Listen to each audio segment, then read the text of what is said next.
There's an acronym that can help in the late game. That could help out. I do have some thoughts. I feel like as much as obviously the composition that Nongshim have, we can see how it's supposed to function in the late stage of the game. I feel like a lot of emphasis with this comp was put on Jiwoo on a hyper carry, and you had King on a tank. I feel like just put King on a carry. Yeah. And I feel like Jiwoo maybe on a more utility pick, because I think he has had some positioning issues in their recent matches. And also, if there's any team or even a specific player who's going to target your positioning, it's T1 and Carrier who are going to make your life hell. But I think we'll see how things go now. Immediately, we start with a bit of a shake-up when it comes to those bans. So T1 go the same direction, but we're getting Nico, Xayah, Yorick coming out. So Aurora, Varus open and available. This is kind of crazy, taking a lot of risks with this particular array of bans on Nongshim's side. I feel like the Aurora ban kind of was setting up for the Rumble, but then they didn't end up taking the Rumble because they took Wukong, so maybe that's why they've dropped it in priority a bit. Yep. You're only going to be banned away, so Pantheon should be the first pick. Well, it's Pantheon or Varus, that's the tricky one to come out here. And they are going to go for the Pantheon, but now you're giving Varus over to Guma, which feels especially bad because you just banned the Xayah away from him. So like you committed that resource, that ban away from denying an AD carry from Guma, and he is just going to slam Varus, because why wouldn't you? Varus did get nerfed on this patch, but most of the nerf was onto his E. The Q nerf was very, very slight. So I'd imagine with how good he's on the pick and how it's still being prioritized, he's probably still going to lean towards it, but we'll see. Yeah, we've seen it banned away more than we've seen it picked since the patch did go live.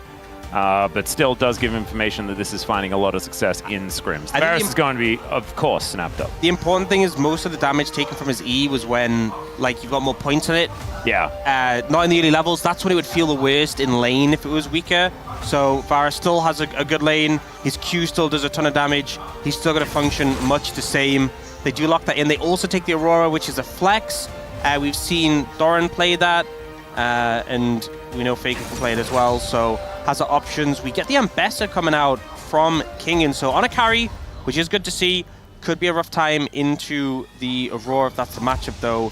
Ooh, Talia Pantheon. That is actually a lot of power. That's a good top side, honestly, for Nongshim. And we'll see how T1 are going to respond, because they only have one pick available here. Do they just go for the jungler? I would imagine jungler here and keep the flex of the Aurora alive makes the most sense. Yeah, I wouldn't mind that. Rakan also down in value just a little bit, but the Bard is still there. So locking in this bottom lane, man, that is a lot of pressure in that lane if they do decide to lock this one away. Yeah, I mean, it gives you, honestly, such a powerful bot lane, and you now have bans to put towards Nongshim as well to amp up the pressure even more. You're taking away the Nautilus from the Hens, so... Yep. Yes, you put lower priority onto Ona's jungle pick, but the strongest junglers on the patch in terms of like Wukong and Pantheon are already gone. There's still a lot of little lower tier junglers, and even you see the Rise ban, Nongshim aren't even putting that much more pressure on the jungle picks. The fact that you have Varus Bard for Guma carrier just feels like a nightmare playing into that, and I really wonder what Jiwoo and Lahen's going to be able to bring out into this. Well, it's not going to be Kai'Sa or Nautilus. Certainly some things still up and available. I think Corki is probably like an okay choice. I'm not going to lie. I mean, Kai'Sa fits with the comp, but I would not want to play Kai'Sa into Varus Bard. The thing is, so far they've got Pat. So if they did want to lock in the acronym, Patch is still available. Yeah, and T1 have Vab. Oh. So they're doing a bit better than last time. This is actually pretty cool. So Pat and Vab, let's see what... you can't really get to a word, but Vaba is going to be put in here. If we allow some Korean to slip over, B and V are actually the same letter, but it's Jarvan, so never mind. Okay. It's kind of ruined. Okay. Ziggs. Pats coming out. It's Pats. We're patting the dog. Going Patzel. Leona, that was the go-to combo. So I think one of the things that's a little bit uncomfortable with Ziggs into Varus specifically is that, when you're throwing your Qs at long range, it's a lot easier for the Varus to hit than you do, but you still have your ult to set up if you have CC. And it kind of works when, the Aurora, the Ambessa and the Pantheon are going forward, you can just ult from a distance. It's also very good into the Jarvan. Faker's having a bit of a giggle, but he's obviously going to play Ahri. This is like...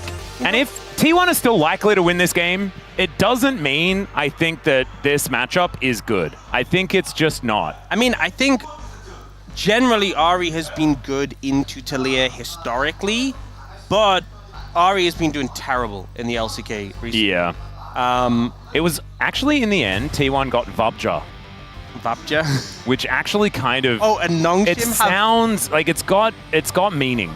Nongshim have Patzel, which yeah, it sounds like a pretzel? Like a pretzel, but what variation of a pretzel would that be, you know? Ooh, a Patzel would be, I don't know. Maybe it's like, oh, it's a pretzel, but it's made out of pastry instead of dough. Okay, you're or cooking, something. But isn't dough pastry?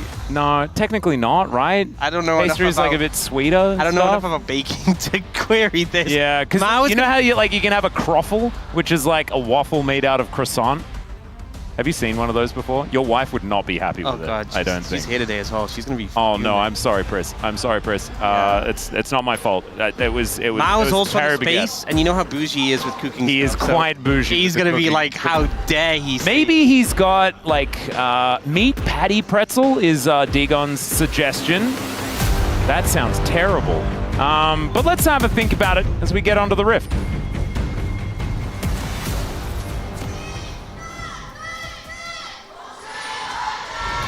시간사의 협곡에 오신 것을 환영합니다. All right, here we are, ladies and gentlemen. Oh, Owner with the shout out to his boy Poby as well over in the LEC. Love to see it. Yeah, you do love to see it. So I think, we're having a lot of action already. Stuff is happening. I think, honestly, Nongshim pretty happy with the top side. I will say the Aurora's, the Ambessa is not going to have super fun time into the Aurora, but like the Taliyah Pantheon feels really good into the Jarvan and Ahri. Feel much better about that.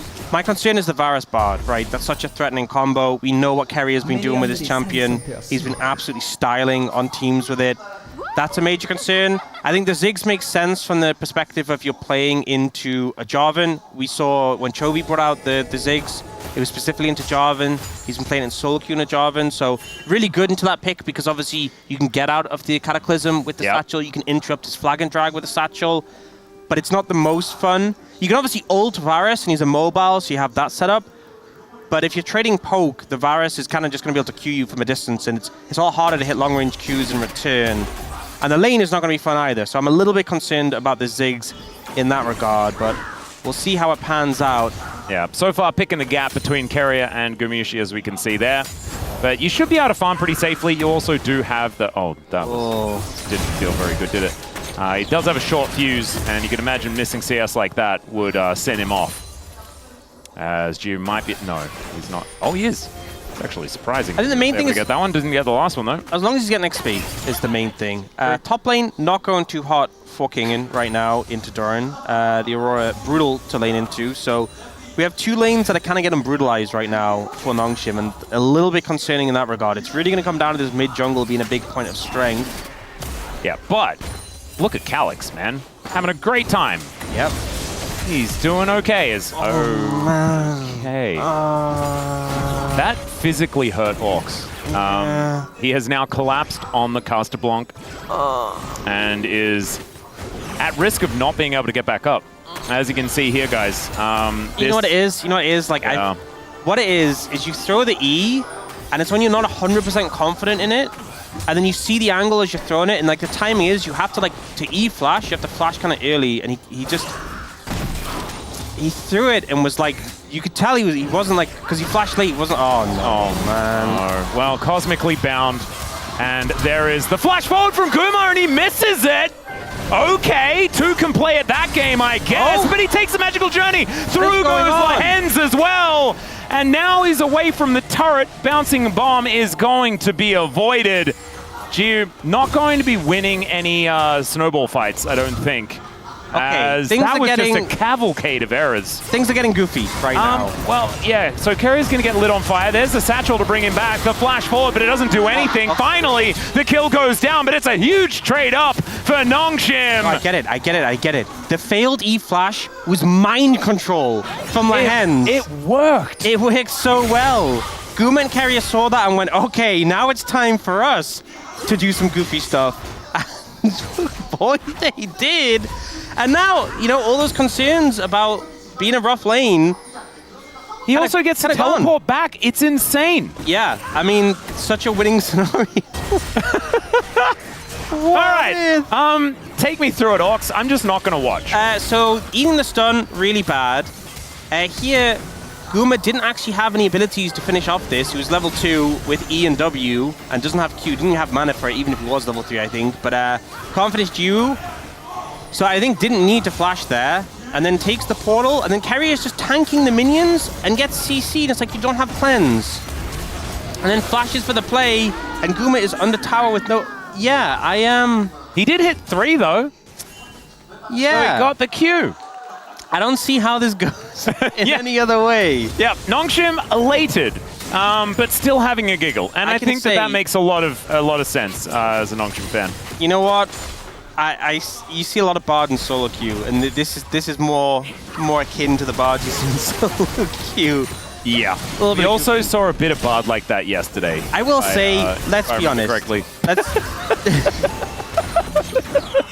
You know, you miss every shot you don't take. Exactly. But and what I will also say, missed that shot. I will say something about Carrier's Bard, right? He is phenomenal in this pick. Yes. But he is also a clip farmer, right? Oh, yeah. And you know he's hunting for clips, right? And that passage of play felt like a little bit of clip farming.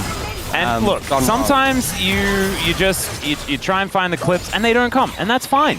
That's allowed. You guys see those fancy clips, right? You see those Chinese TikToks, and you don't know how many outtakes there are to get them, right? Exactly. Doing it live, that's the difficult thing. Look at this. Hence, really difficult to miss all these plays over and over again.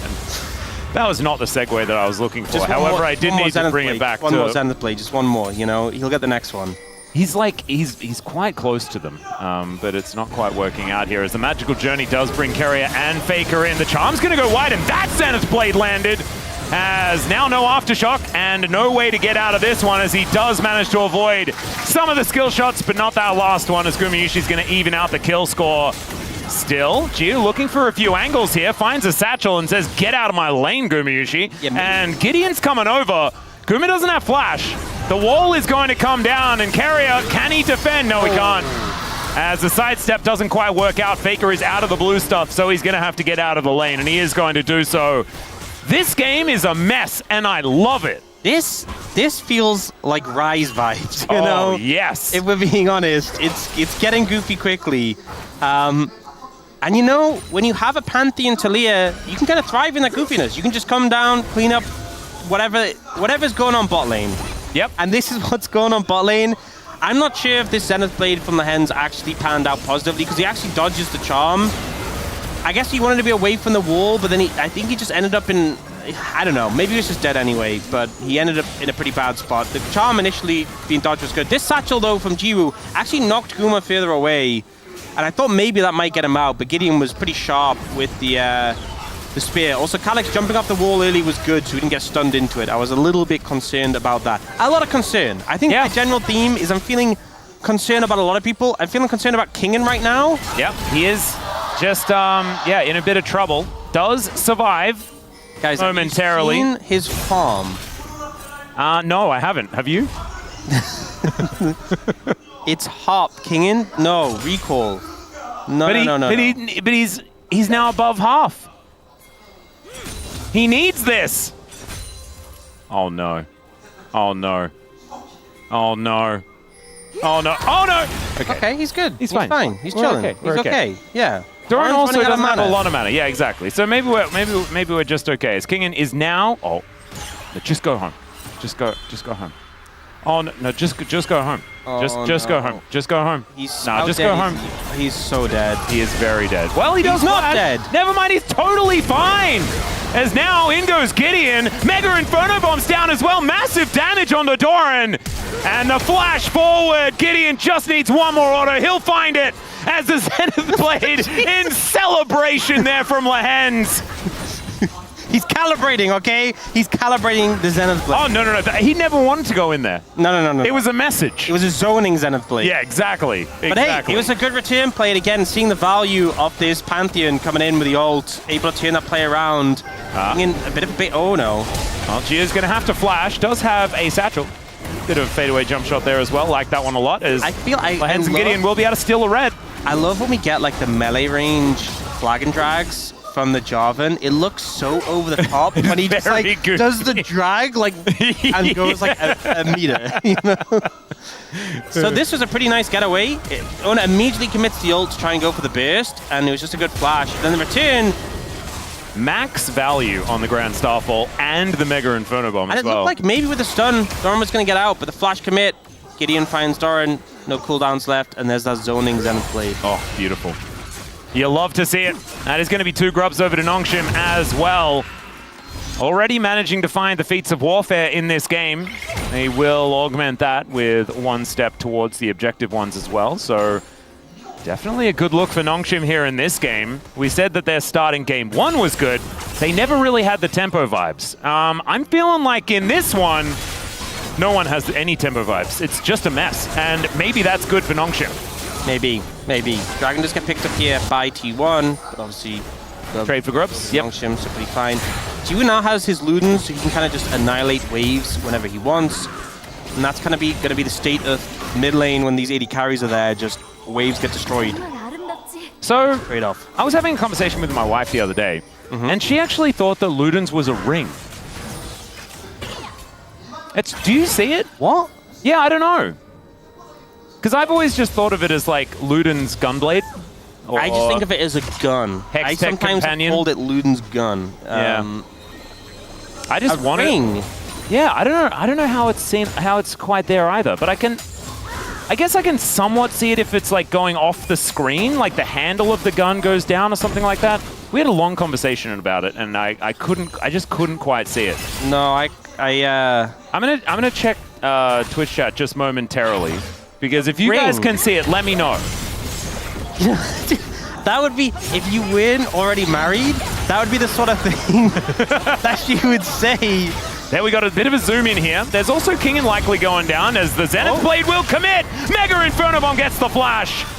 And Gumayushi is out of there, but looking a little worse for wear afterwards. That's the thing I could imagine a girlfriend saying, like, oh, do you not think it looks like a ring, by the way? But you're already married, so I don't think she needs to do that. No, she does. Yeah, that would have been very subtle, Orcs. You're right.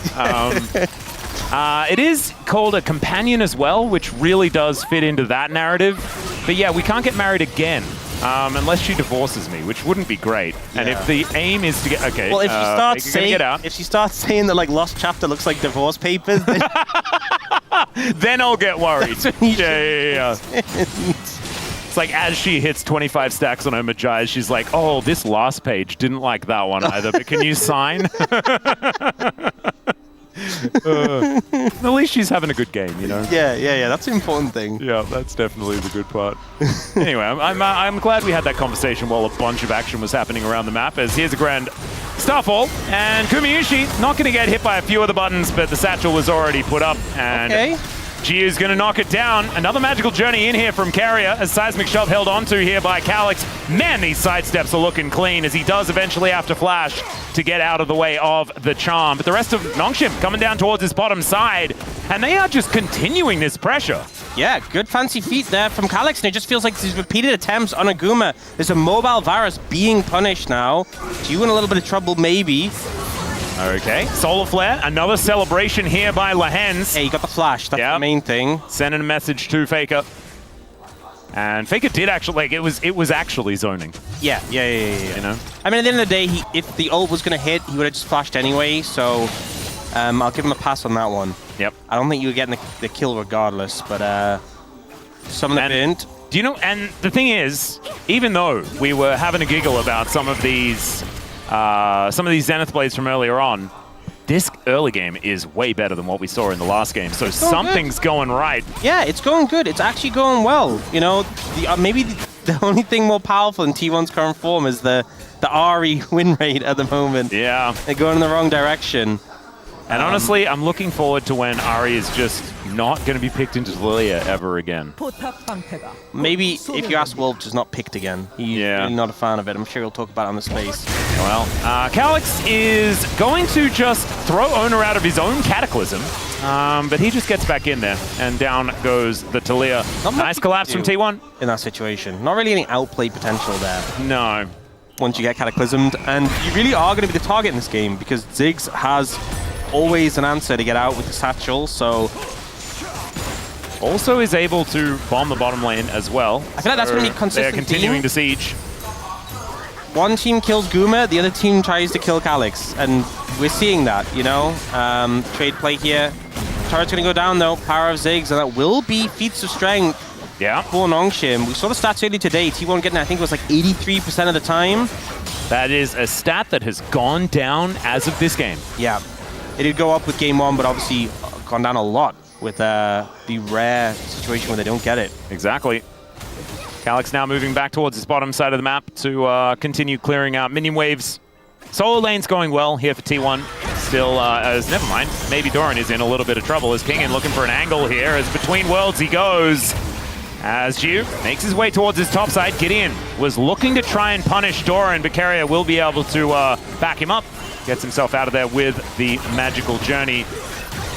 And Doran did want to stick around. Looked a little bit dangerous, but it's another turret mopped up here by Ju, who's playing the Ziggs the way you're supposed to. That's how you do it. Move him around, get the turrets. Also, notice he didn't satchel the turret there. He saved it. Oh, look at that. Solar Flare. Perfect sweet spot. Perfect Zenith Blade as well. As Lahen's looking to dive on top of Gumayushi. The last couple of rocks from Calyx are going to get that one done. As Gideon, he's on the Rift Herald, but there is a teleport in to make sure that everyone was safe. King in to keep them all in order. And Nongshim are just pushing a gold advantage. Yeah, they're being proactive. They're making things happen. They're using the global aspects of the composition really effectively, utilizing the Ziggs, and it's not a mammoth gold lead, but it's a gold lead. It's solid, and they're shutting down Guma, who's on this Varus, on this pick that has so much budget. So often we see this pick banned in the first rotation. They let Guma, one of the best Varus players in the league, on it, and they're targeting him again and again and again, and it feels like he's never got summoners available. His flash has just come back up, and I have no doubt they're going to try and burn it again, but his cleanse is gone once more. Yep. It's real dangerous. And you saw in that play Carrier, like, ults the Varus to get a little bit of time, but the problem is with Seismic Shove, it's really difficult for that to be good. Yeah. Because unless you've immediately got flash in order to get out of the way, you are just still going to die. Yeah, it's also like against the Ziggs, you can set up the ult or put a minefield on top of the stasis, so that can backfire later on. Lahen's and Faker are just fighting. Lahen's doesn't have a lot of follow-up, but maybe someone will turn up, as there's a Grand Starfall. Drake is just going to be locked down as Faker was looking to set up for a bit of a charm play here. All hands. Yeah, that's a lot of buttons now on cooldown for Nongshim, though, for absolutely zero. They will be able to throw down this Rift Herald towards the bottom side, but it's going to have to take a little bit longer here, as Shelly will need to do a full... was there an alcove angle there? I think it's too tight. I think it's tricky. Flash out here from Ju. Faker does take a fair bit of damage here, as this Ziggs is still pretty dangerous. Still, they will be able to get this turret because no one on T1 is actually in the area. But I don't know whether they're going to be able to get another one. Yeah, they're moving now to defend. Yep. And Shelly obviously is not going to be of much use here to Nongshim. Will just be taken down by Doran. The Tower of the game, 3,000 gold lead in a good spot right now. Yep. It does feel like the game is still slipping back into T1's position with these double Drakes that have gone over. But it is Chemtech Soul, which is like, Ox, I know we've been focusing mainly on Lahen's and his comedy antics. And the Ziggs, you know. And there is a Ziggs in the game, so it's not like you're going to be paying attention. A fed Ziggs, too. Yeah, and honestly, I don't blame you. Like, this is one of those times where it's just a happy moment for Ox. We need to celebrate it. But it is going to be another Chemtech Soul, which is kind of nuts because we've had so many of them over the last couple of days. That's a public execution here onto Faker, immediately down to 50% as Kingin has just out of nowhere, even though he's 50 CS down, he's got a lot of value. Seismic Shove just going to be the end of Faker, and now Nongshim finds yet another one. The surprise antics here of Nongshim are catching out T1 as now Doran trying to hop his way out, but another shove! And that Zenith Blade was always gonna hit as Nongshim, yeah, they might lose their Ziggs. I think they're happy to make the trade. Such good picks coming out from Nongshim. Kingen setting that first one up with the ult. Faker's ult wasn't quite available when that play started. Gets caught out, and it just feels like, you know, every moment where you're a little bit tentative, you're like, okay, they have a lead. What can they do with it? Can they find more? They're pushing it. They're finding angles. They're punishing. And T1 are struggling to kind of stabilize. You'll see here, Faker's ult just isn't quite yet available. Gets caught out. Look how much burst damage there is. Insane. And then his ult does come up available, and he just looks to try and find up space to teleport, but is spotted out by Calyx. Yep, and Scryer's Bloom obviously making it so that that teleport was never going to get him out of there. This one was a little goofy, because Jiwoo does do his whole burst combo, but then is getting threatened on the backline. Satchels away from Doran into Guma, unfortunately. Yep. But they do turn it around and kill Doran, so, you know, works out pretty favorably in the end regardless. Taliyah Pantheon, man. Very heck of a combo.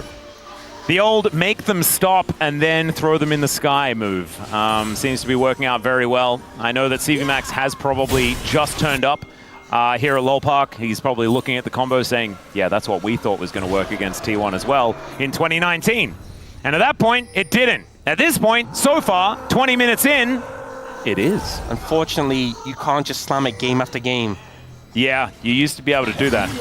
And if it was Fearless in 2019, I think a lot of the Griffin fans would have been happy about it.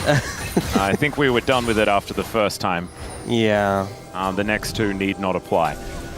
Still, Nongshim, over 3,000 gold in the lead. Kingen now a split-pushing menace as well, even though he's still very far behind in farm. It doesn't actually matter, as no one's really going to be able to match him all that confidently. This Eclipse spike is so massive. Just because a lot of the gold picked up on the map with the towers, he's actually only 50 gold down compared to Doran. Yeah. Adakan is up though. Little spooky, little scary, because we know how threatening T1 can be around these neutral objectives, and we know how many teams have thrown around these, so can be a cause of concern. We also see Guma has picked up the Edge of Night, so has a bit more of a safety net against some of this threat that's been thrown towards him. Would you see Nongshim did a good job of trying to sweep out the area? It is on the side of the dragon this time, so much easier for them to sort of control this side of the map, play for dragon, and as a byproduct also have the setup for Adakan as well.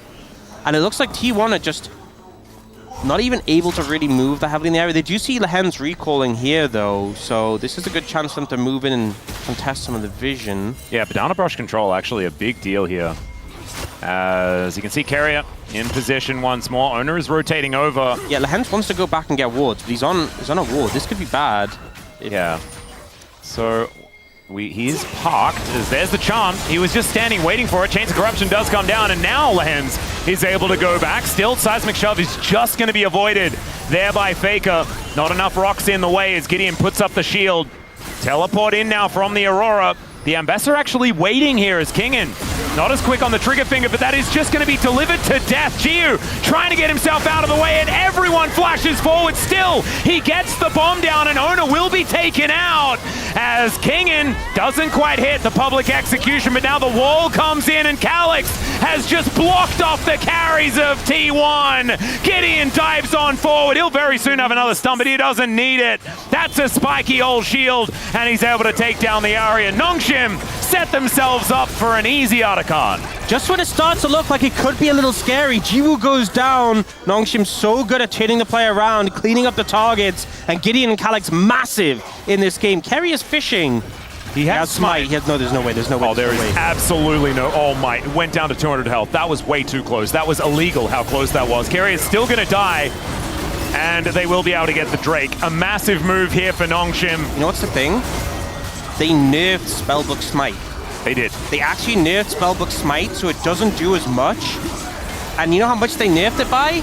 I believe it was 300. It was 300. From 1200 to 900. So if he had old Spellbook Smite, he had the Adakan. Yep, he would have actually stolen it. Yeah, so, you know, that nerf saving Nongshim a little bit there. Carrier trying for the play. We see here, good pick on the Hens who's on the vision. Jiwoo here uses his satchel onto the TPing target here, onto Doran. And then as a result, doesn't have it for the Jarvan, so they immediately commit to him, and he just gets exploded. But Gideon and Calyx just do so much. The burst power of this combo is so extreme. As soon as they take out the Jarvan, they look in. Unfortunately, a little bit of anti-synergy here, because Gideon can't get over the wall. He goes, whatever, I'm flashing in, we clean it up, and they just have so much burst so fed in comparison to T1 right now. And then here, Oh my, okay, let's see. 1500, trying to time it with the Cosmic Binding, got it down to 213. Damn. I don't think he actually got the smite in because he still has it up. So All right, yeah, never mind. I think we were wrong about that. So actually, yeah, I think what actually happened... Maybe he had a window. So I think what happened was Gideon smited and then he executed with the Q and that's what secured it. Yeah. So it went 1400 down to 200, Q execute, so Carry didn't get a chance to smite. So no, the nerf didn't make a difference there. I was wrong. But maybe he would have gone for it earlier. This just shows that Carrier did read the patch notes. Yeah, there we go. Which I think is also something worth celebrating. But I think it shows some of the power of the Pantheon, the fact that he's so good at securing with the execute on the Q combined with the smite. 213, and then immediately goes down. He was barely in range, actually. It's kind of similar to when we've had like Rel. Oh, nice sidestep there from Faker. That was slick. I still don't know whether he's going to quite get himself out of there, as the Q damage kind of absurd. There is the Solar Flare just collecting the slow. Still, that is another satchel to blow up this turret. Nongshim just formidable right now. I mean, this is... Oh, Calyx? Okay, Calyx is going to be stuck throwing some rocks around here as a seismic shove. Not quite going to work as now Ona going in, gets on top of Jude. Let's see whether he can actually satchel his way out of it, and the answer is absolutely not. Still Kingin getting amongst it, and in melee range with this Ambessa, you're never having a good time. That's a double kill here for the top laner of Nongshim, and he's not done yet. Another shove! As, man, maybe it wasn't the year of Closer, maybe it's been the year of Calyx this whole time, as he is having a day out here today. 4-1-6 currently on this Talia, and setting up for the rest of his team beautifully. Now looking towards this Baron, a lot of DPS on it. Doran and Faker not even interested, gonna look mid. Calyx approaching, he just have stasis, by the way. Another seismic shove, and unfortunately, Doran's not gonna be able to escape that way. He does go in between the worlds, but he's just gonna leave Faker to die. And, well, he's not. He does come over and offer a couple of buttons, but that may have actually just confirmed his own death as the flash does come out. Mega Cone. But, yeah, we're still going to try and teleport away, but another rock is going to connect. And in the meantime, Nongshim are just taking the Baron. In comes Duke to make sure that that secure is more than comfortable. It's now 19-7 and a 9,000 gold lead for Nongshim. They are decimating T1 now.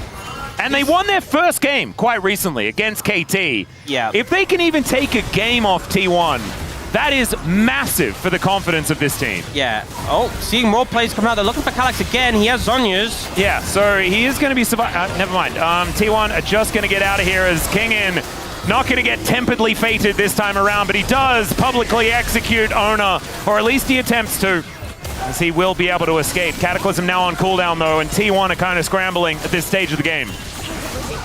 Faker looking for an angle, but straight into the Solar Flare as Lehens!